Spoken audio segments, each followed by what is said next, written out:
Welcome back to the Speaking and Communicating podcast. I am your host, Roberta Ndlela. If you are looking to improve your communication skills, both professionally and personally, this is the podcast you should be tuning into. Communication and soft skills are crucial for your career growth and leadership development. And by the end of this episode, please log on to Apple and Spotify and leave us a rating and a review.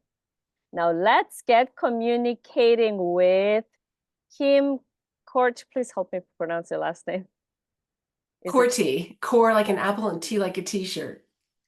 Kim Korte, thank you so much. All the way from Napa in California. She is a sensory perception and emotion management strategist. And since we talk about communication, she's going to help us understand the flavors of our emotions. And before I go any further, please help me welcome her to the show. Hi, Kim. Hello, how are you? I'm doing fantastic. How are you doing? Equally fantastic. It's a great day. It certainly is. Thank you for being here. Welcome. Please tell our listeners a little bit about yourself. I have a background that has nothing to do with emotions professionally. I have had a consulting business, implemented procure-to-pay systems, ERPs for the real estate vertical, like large owners and operators of real estate. But my interest in emotions came for personal reasons. And it was because of a lot of trauma, as a kid and in my teens, in my early 20s. And it wasn't until I went through an extremely painful divorce, it was kind of like hitting rock bottom. And that was when I took a real interest in trying to figure out who I was, what my feelings were about, and how do I keep it from happening to me again, which you can't, right? Like, there's just no way.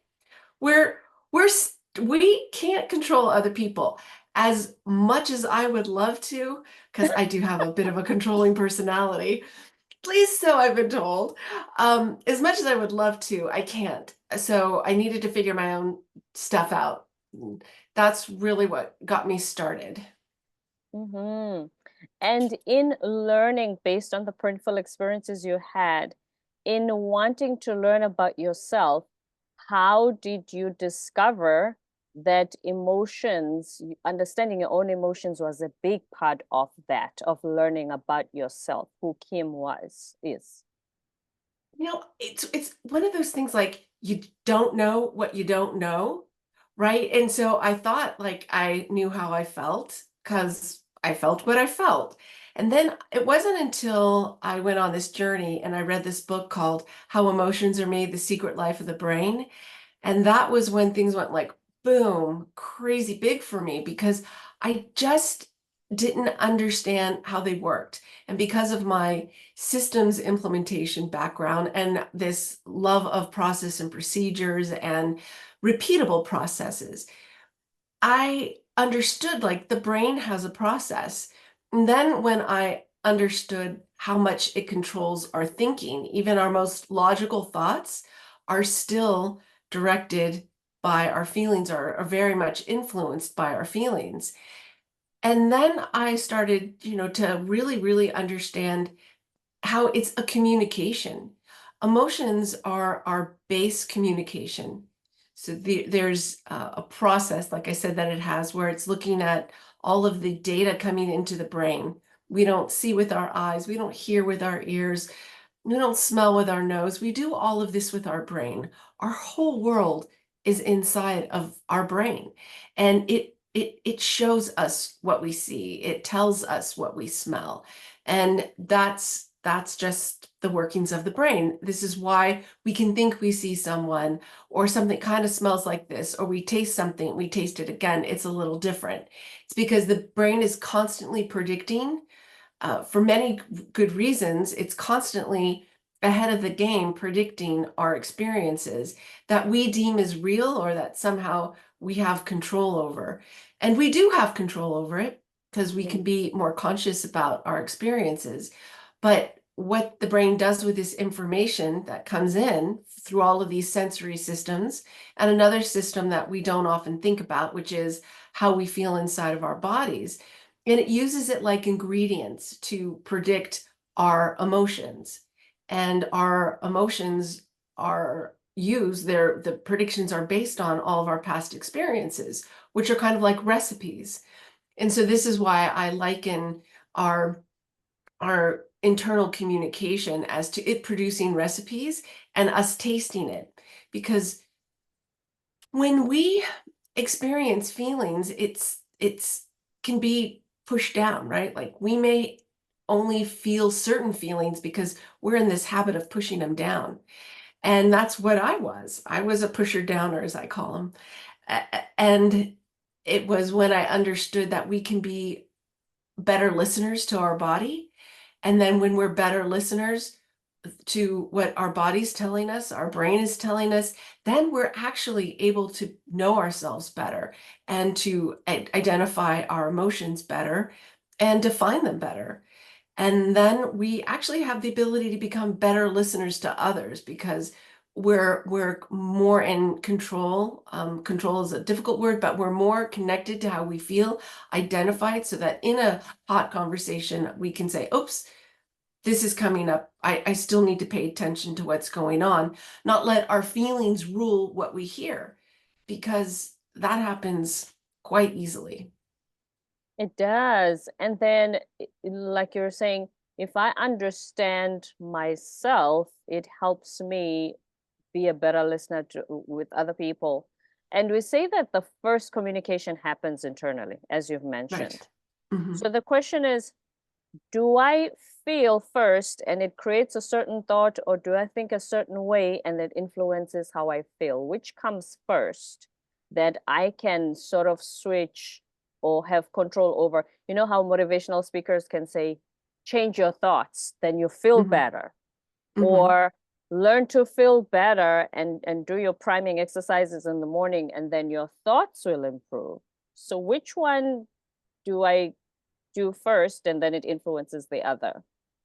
Okay, so I think what I would love to do is kind of just go back and talk about what is a memory. Because I think if you were to ask any neuroscientist, they would say our thoughts are the product of all of our memories.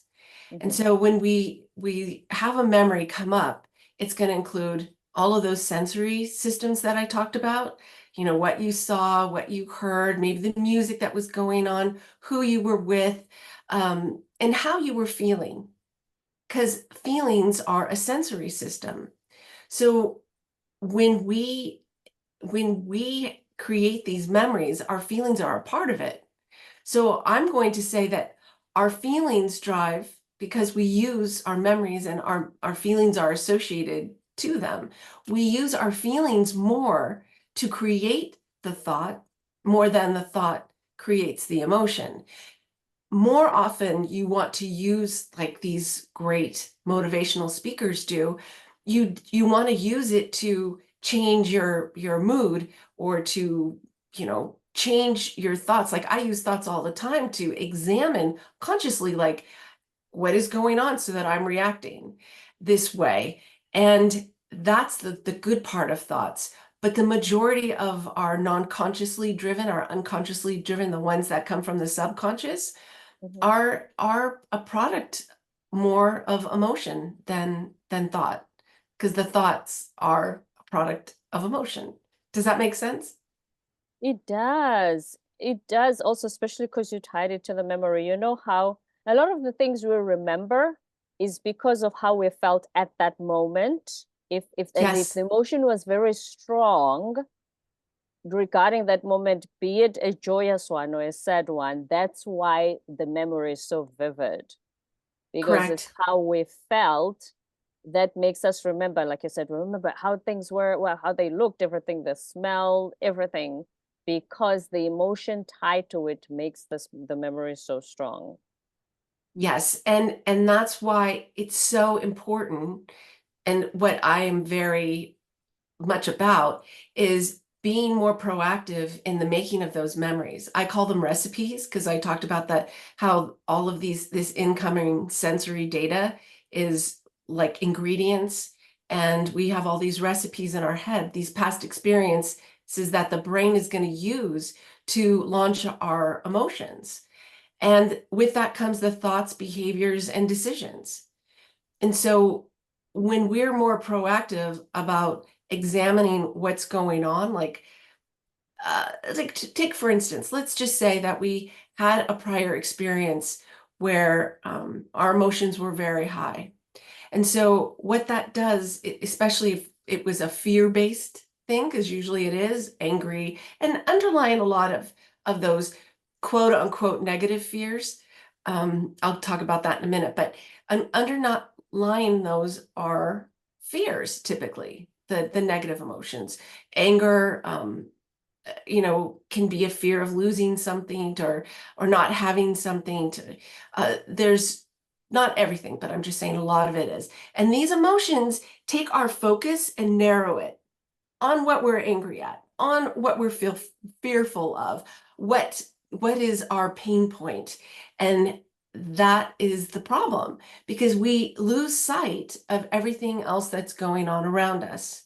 And we are incapable of gathering it in that moment, because unless we consciously say, hey, I've got this feeling coming up and I'm angry at this person, but is there more to this story? Is there more to this situation?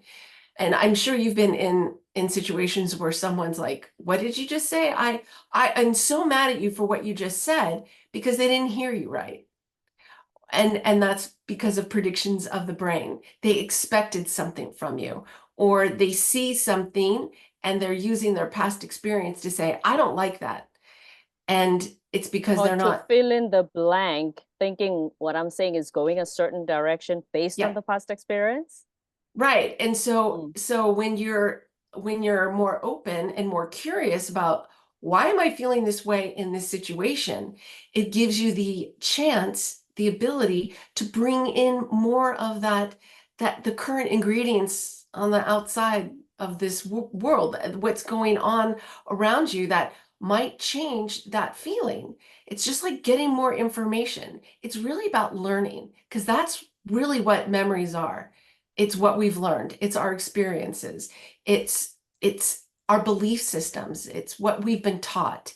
And so I'm really about engaging more curiosity so that we can make better decisions, so that we can, you know, maybe change our emotions in that moment, because it's like you tasted something and you thought it was spicy, and you tasted it again and you're like, oh, wait, it's not as hot.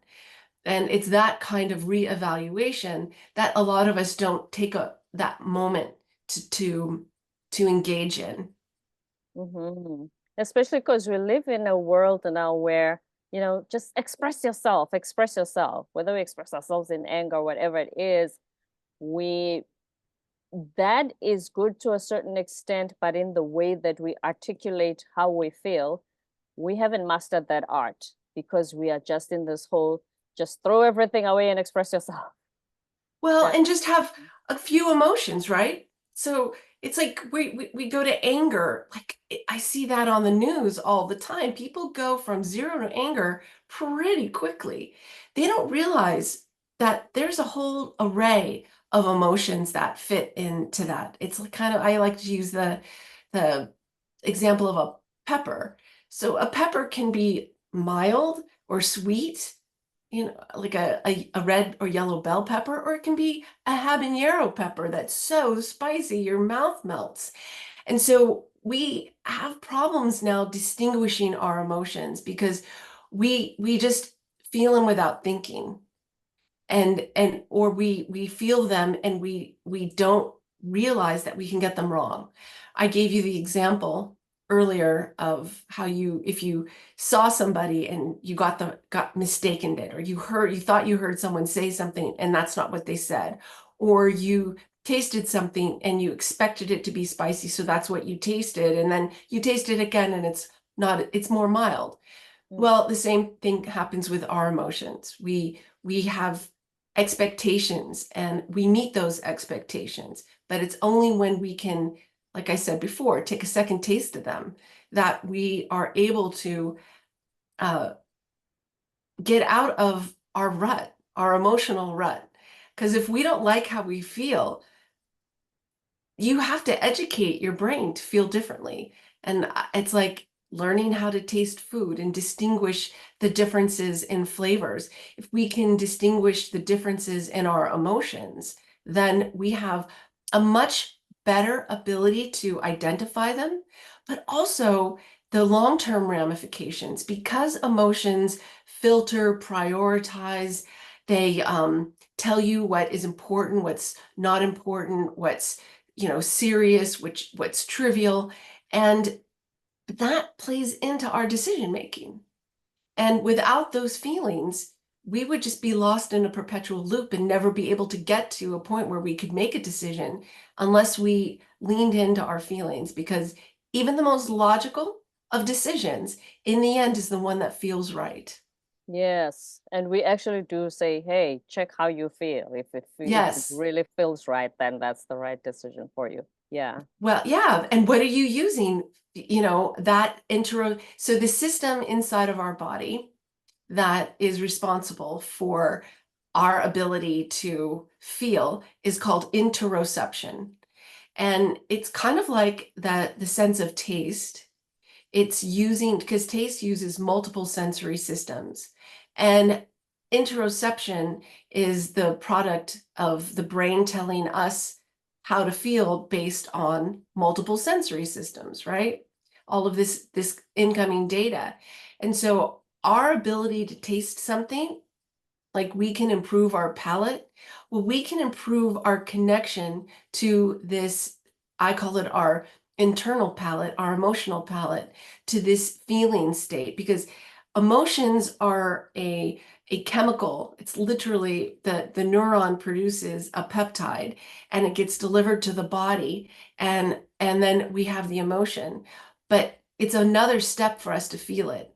And when I'm going back to the pushing down, because in my life I learned how to push emotions down, and now that I'm able to connect to them better, I'm able to distinguish them and distinguish situations where it might be really similar, but it's not. There's fine details that make it different. And once again, using food just to make it relatable. If you were to have 3 buckets of vanilla ice cream in front of you and you tasted each one, they all have almost the exact same ingredients, but there's going to be fine differences. One might have a higher quality cream and not quite as sweet. The other one might have a stronger vanilla flavor, and the other one might be a little bit, less quality cream, almost a little bit more icy. And yet they're all the same, but they're different. And when we can recognize that in situations, that gives us what I think is lacking in the world, is the ability to have critical thinking. And just by recognizing your emotions with that much detail, or in Mm. that with that much distinction, I should say. Taking time to reflect. You mentioned earlier when we started that you were in an abusive situation. I'm sorry about that. No, he Did wasn't abusive. It was just a horrible divorce. Oh, I mean, he okay. cheated on me. And in the process, we had 2 businesses together, which were tied to um, his practice, because he was a chiropractor, Right. and so um, yeah, I lost a lot in one fell swoop. Oh, that's too bad. Would you say that the emotions tied to that experience, if you experience something similar after the divorce, do those triggers go back to that if it's something similar? Because sometimes you say, I am triggered just because this experience reminds me of an emotion I felt when I had something similar, when I had a similar experience. Right. And so this is where we go into, you know, uh, to that detail, because when you say you're triggered, I still have little triggers. I'm married again, and I have a wonderful husband, and he's the salt of the earth. I didn't think my last husband would cheat, but I know this one is just such a good soul.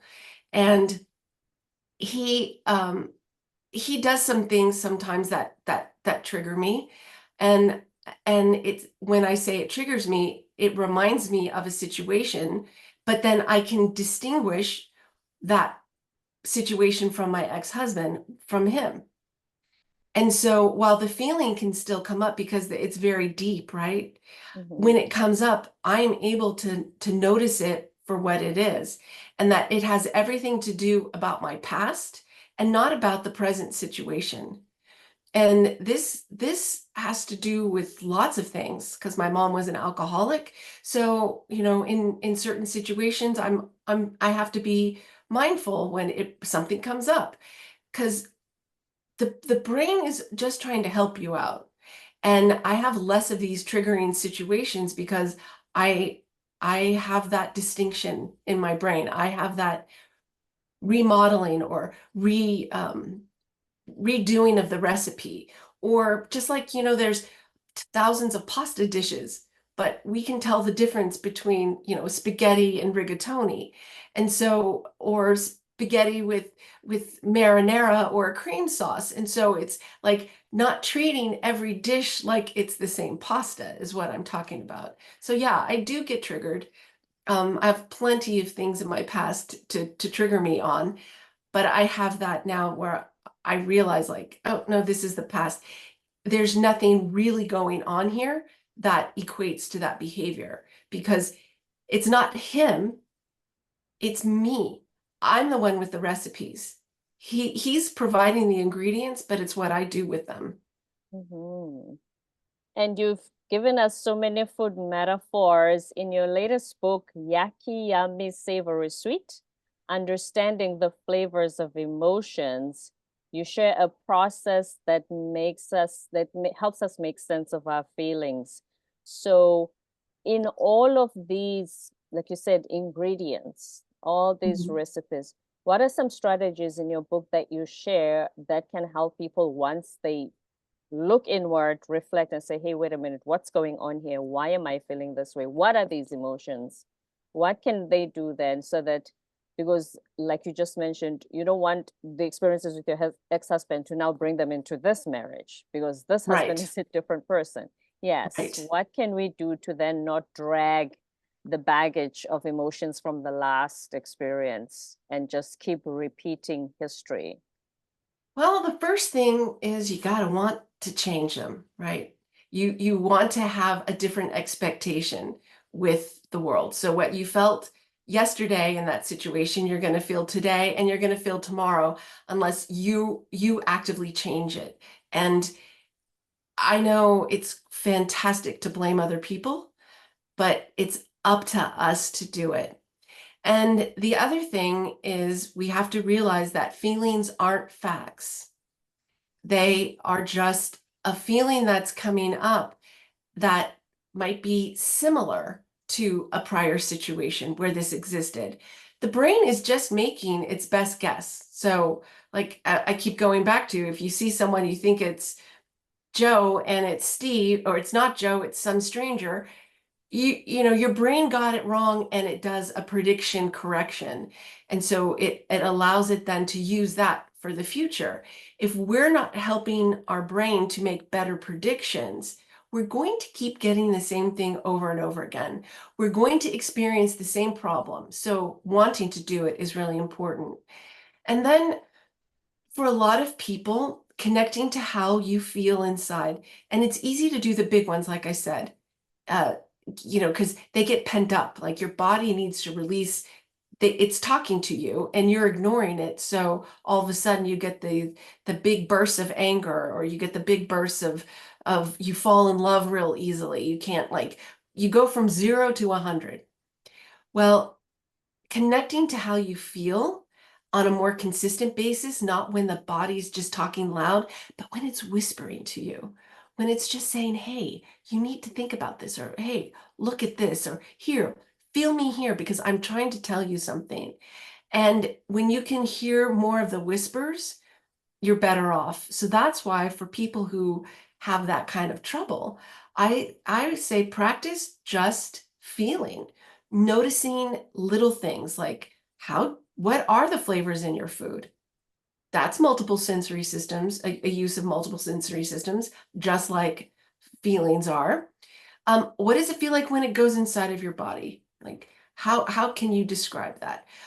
What can you feel your heartbeat? So just sit. I was in an interview with someone else, and he went and he touched his heart and was so cute. And I'm like, no, no, no. I said, just sit there and like try and connect to your heart and see if you can feel it pounding. And then once you start to feel it pounding for fun, time it. Count how many you feel in 15 seconds and then take your pulse or touch your heart and see how many times you feel it. And that's just getting the basic connection, kind of amping it up.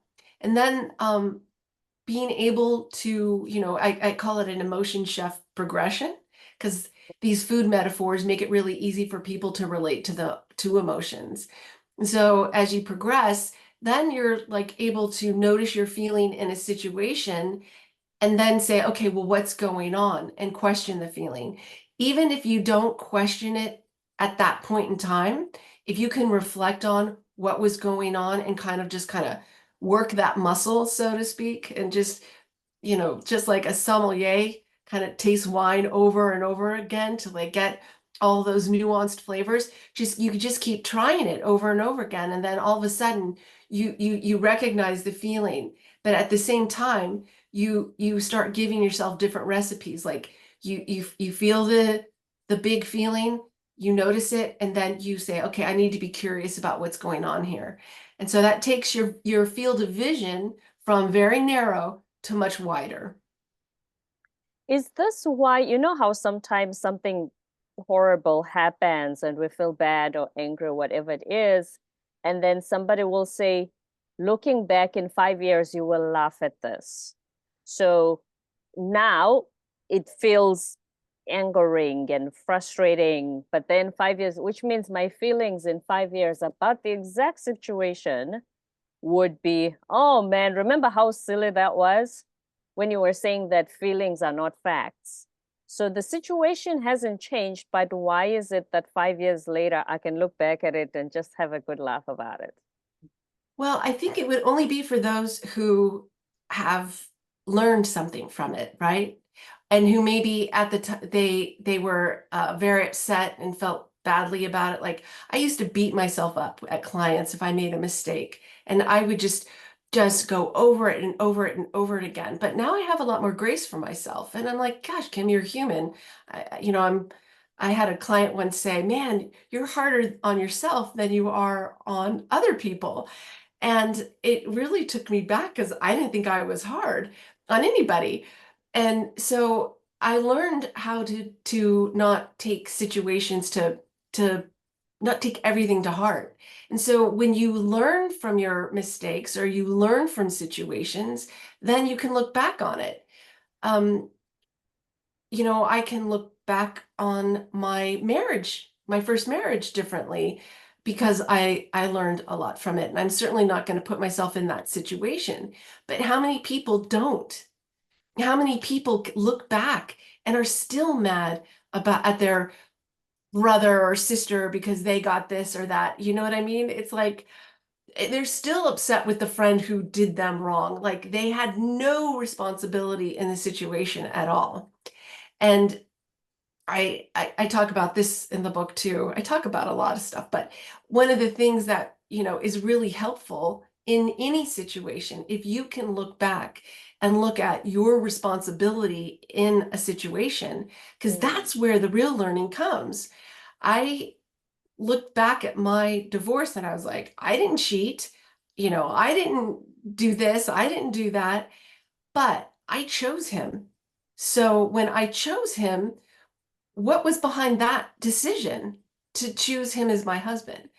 And so that made me want to examine more closely who I was picking in the future. So being being humble enough to say, hey, we make mistakes. My feelings aren't facts. I have a role in this is what changes your past view of life. If you don't change that, nothing changes. Absolutely. Words of wisdom from Kim Korte, the sensory perception and emotion management strategist, best-selling author of Yucky Yummy Savory Sweet, Understanding the Flavors of Emotions. Thank you so much, Kim, for helping us understand ourselves through taking the time to understanding our emotions, because I think, especially even with decision making, we usually make decisions based on how we feel. Yes. And then there's some people, I know some people who would say, oh no, it was 100% logic. And I'm like, I'm sorry, but not. You believe that? Thank you very much. And before you go, please tell our listeners where they can find the book and where they can find you, your website and your social media handles. Gladly. I have a podcast called Flavors of Emotions, and that is on all the podcast players, the major ones, and on YouTube. And I can be found at kimkorte.com, KIMKORTE.com. And I'm probably most active on Instagram and LinkedIn and YouTube. So at the Kim Korte, you can find me, and I think even on Facebook too, at the Kim Korte. At the Kim Korte and kimkorte.com. Please log on to Instagram and LinkedIn in order to get in touch with Kim. Thank you very much. This has been a very eye-opening conversation, especially when it comes to emotions, because there's a lot of discussion around them. And I think that sometimes we really need to take a look at ourselves. So thank you for being here today. If we don't, if we don't change the conversation, if we're not listening, what can I say? No one else, no one else can help you. Yes, especially as you said, take responsibility instead of blaming the other person and say, he made me angry, he made me do this, he did this, and that's why I'm like this. That's why, usually we always feel justified to shift the blame because at that moment we feel a certain way. Excellent stuff. Kim Korte, thank you so much. Don't Thank forget to you. It was such a subscribe. pleasure. Oh, my pleasure indeed as well. Don't forget to subscribe, leave a rating and a review on Apple and Spotify, and stay tuned for more episodes to come.